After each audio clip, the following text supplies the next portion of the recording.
আসসালামু আলাইকুম। পঞ্চম শ্রেণীর শিক্ষার্থী বন্ধুরা, তোমাদের গণিত বইয়ের 48 পৃষ্ঠার 9 নং সমস্যার সমাধান দেখাবো।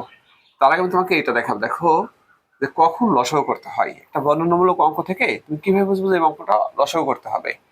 লসাগু করার সময় দেখো এইগুলো এক্সাম্পল গুলো কিন্তু থাকবে, উল্লেখ থাকবে অঙ্কে। যেমন সবচেয়ে ছোট কথাটা উল্লেখ যদি থাকে তাহলে চোখ বুজে লসাগু, অথবা সর্বনিম্ন, ঠিক আছে, বা ক্ষুদ্রতম থাকলে লসাগু করতে হয়। আবার এমন হতে পারে যে একসাথে হবে, একসাথে বাঁচবে, একসাথে ছাড়বে। অর্থাৎ এই কথাগুলো অঙ্কে উল্লেখ থাকলেই বুঝতে হবে কি করতে হবে, লসাগু করতে হবে। দেখো এখানে বলছে অঙ্কটা এরকম যে সবচেয়ে ছোট কোন সংখ্যা 9 ও 12 দ্বারা বিভাজ্য। দেখো সবচেয়ে ছোট বলছে, কিন্তু তার মানে অবশ্যই চোখ বুজে আমরা বলতে পারি এই অঙ্কটা লসাগু করলেই এর উত্তর বেরিয়ে আসবে, তাই না? তাহলে আমরা লসাগু করে দেখি 9,12। উৎপাদক কি হয়? 3। 3 3 9, 3 4 12।